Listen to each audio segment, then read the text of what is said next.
What is up, guys, and welcome back to episode number 37 now of the My Player Career Mode. By the way, guys, if I talk a little bit too quickly, I'll try slow down, but it's just one of them things. I've always spoken quickly anyway, so I apologise in advance if you are finding it a bit difficult to follow what I am saying.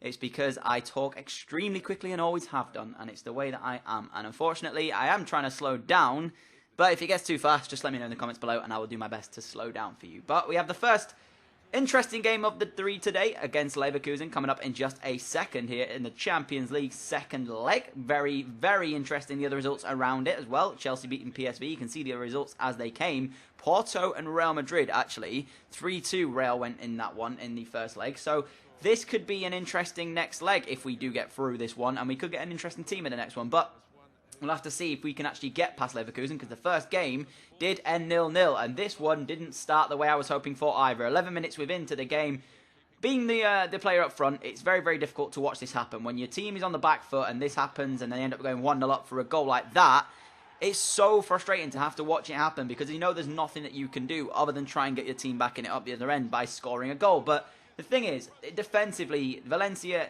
they're okay. It seems to go one way or the other. We either dominate games and have a lot of the play in the opposition half, or my defense just mess up completely. And you can see, in the end, it's a bit unluckiness the way the ball goes back to him, but it's such a simple goal to concede that when we did concede it, I was frustrated as hell. So I wanted to have an instant reply here, and 21 minutes in, it was a fantastic tackle by the defender there, in all honesty. I thought at first that maybe it was going to get given as a penalty, but rightfully it didn't, because it was a fantastic challenge. But we won the ball back here, and as soon as I got into this position, I thought, you know what, this is surely going to be 1-1, and it was exactly 1-1. So at the end of the day, getting back into it, 25 minutes into this game, 1-1, a goal either side. If we could hold on to this 1-1 game by the 90th minute, we'd go through and away goals. That was my only objective. I don't like to sit on the fence and, like, you know, only have that one goal advantage or be in a 1-1 situation with the away goal like this. So I was looking to try and get the second in this one, because I didn't want to have it just at 1-1, and I knew for a fact that we wouldn't be able to hold on to a 1-1 victory and go through an away legs, or have a draw and go through in the away goals rather. So I was thinking in the back of my mind, if we can hold on, great. I want to try and get that second goal though, just to make sure that if anything does go wrong, we have the lifeline there. But in the 71st minute of this one, it was a very, very boring game for me up front. I really got nothing coming to me other than the only chance that you saw when I put the ball in the back of the net. They went 2-1 up, and the way they went 2-1 up was fantastic. The goal itself was an absolute wonderful goal. The way it was worked and everything like that was absolutely phenomenal from Leverkusen, and credit where credit's due.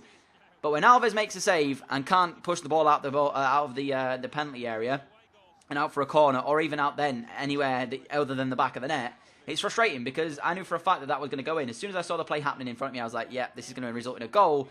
And Hernandez made it 2-1. I mean, Alves possibly should have saved that one, but we did have a chance in this one, and you have to take your chances when they come. Fantastic move. We get into a position much like the chance for Leverkusen. 1-1 with the keeper. You've got to do better with that one. You can say Leno is very difficult to beat. We all know about Leno from Leeds United save, but thing is, we went out 2-1 in a game in which was so boring for me as a striker, because none of the play was really happening at my end. It was all pretty much Leverkusen for the majority of the match, and we caught them on the counter-attack a couple of times, but we're out of the Champions League in the first knockout rounds, and if I'm being honest with you, I would have liked to have said that we could go further in this. We're obviously dominating in La Liga at the moment. We're sat 5 points clear or something like that at the top of the table, and we're in the Copa España final. So, you know, to go out of the Champions League, we've still got a lot to play for, but to go out in the fashion that we did, I was angry, and that's why I did what I'm about to do. I instantly thought to myself, at this point I was thinking, should I request a transfer? You guys have asked me to move. We obviously got that deal in from Ajax when we turned it down because we wanted to wait for a better club to come in. No disrespect to Ajax. I just feel as though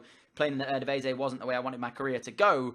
And I requested a transfer. I basically rage requested that I could leave the club, because I was angry at the fact that we got knocked out of the Champions League. In hindsight, wasn't really the best chance or the best way to do it, because, I mean, you know, getting knocked out of the Champions League, yes, it's frustrating, but the fact that I did it straight after we got knocked out, and we've got all so much to play for here still, probably didn't go too well down with the board, put it that way. So you can see, I'm showing you what our goal scoring record has been like down the years, whatever clubs we've been at. You can see how it is at Hull City. We've got 13 goals and 3 assists in the 18 games we played there. MK Dons was 10 goals and a single assist in 21. So that was probably our worst goal scoring record we have of our career.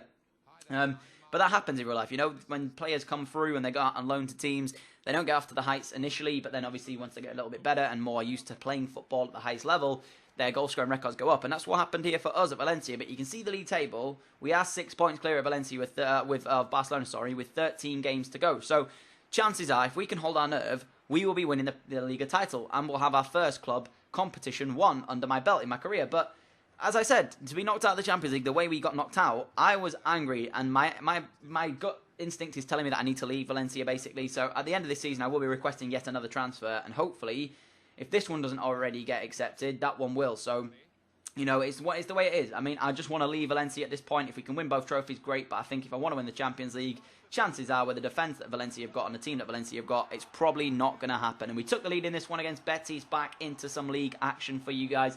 21 minutes on the clock. We went 1-0 up. It was a nice move in the end.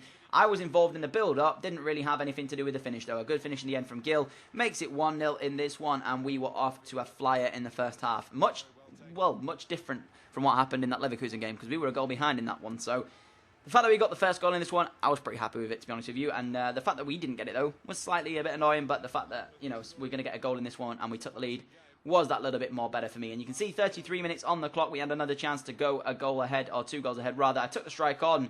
And in many ways, that should have gone either side of the goalkeeper, not straight down his throat, and I would have definitely scored there. But when this happens to me, you just know it's not going to be my day. I stole the ball off the defender, chipped the keeper brilliantly, and it was cleared off the line. And I was absolutely gutted at this point. I could not believe that we didn't have ourselves a goal in that one. It was such a good attempt at trying to get the ball in the back of the net. I stole the defender, dispossessed him of the ball, chipped the keeper exquisitely, and it was cleared off the line. But it was ultimately only to stop our goal going in. But from the corner, we got the second goal of the game. I didn't personally get it, but my teammate did.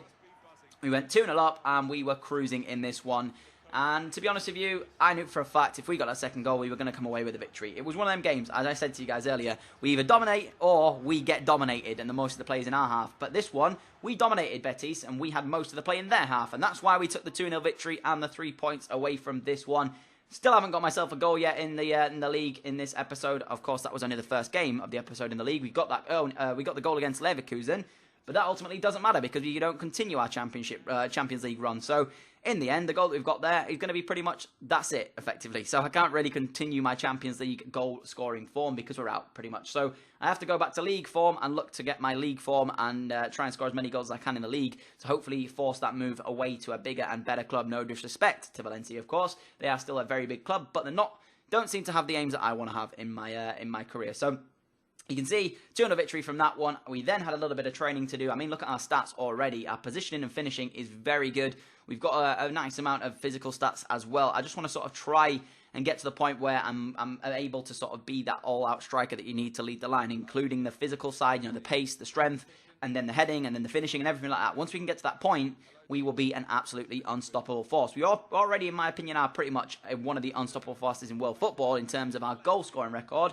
But I would like to say as well to have the stats to back it up. But you can see we're taking on Osasuna here for the third and final game of the episode. They are sat quite a way down the table, so this one should be comfortable for ourselves here. I want to get myself a league goal in the episode if possible, and there's no better way here to do it against an opposition that are sat away down the table. You can see, player to the watch was actually me. 4 goals in my last 3 matches, but I think one of those was a hat-trick in the previous episode. So in terms of the 4 goals in 3 matches, it's a bit of a lying stat there because you've got to include the Leverkusen game, the game last time, and then, of course, the game that we got a hat-trick in last episode, the last game of last episode. So, although we've scored 4 goals in 3 matches, we've only scored 1 in today's episode. So, yeah, that's the Osasuna lineup there on your screen. I particularly don't know who any of those guys are, if I'm being honest with you, so I'm not even going to try and say that I do. You guys might, of course, know some of them if you watch La Liga football.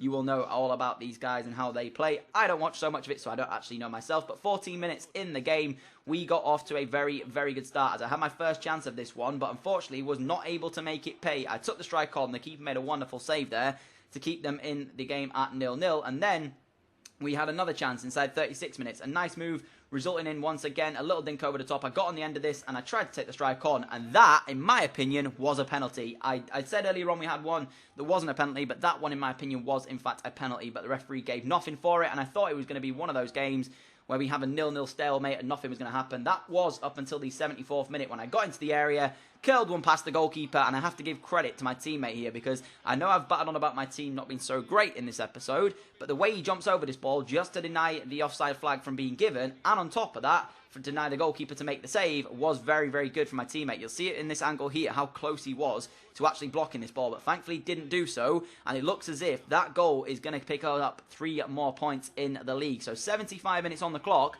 we got ourselves into the lead in this one. And the 90th minute whistle was there. We managed to take the 3 points away from Osuna here with my goal in the 71st minute or 75th minute of this one. So very happy to get the 3 points and also the league goal under my belt. And that pretty much, guys, is going to wrap up this episode of the My Player. We're back to live episodes from the next episode, which I'm not sure when will be uploaded, maybe in the next few days or so. Hopefully you've enjoyed this episode of the My Player Career Mode. If you have, I'd appreciate it if you could drop that like button. If we can hit 15 likes on this episode of the My Player Career Mode, that would be absolutely incredible. And you guys are all awesome, as per usual, for all the support you show on the channel. We've just hit 2,300 subscribers, which is mental to see as well. So thank you to every single person out there who supports me, and I will catch you all in another video tomorrow. Adios!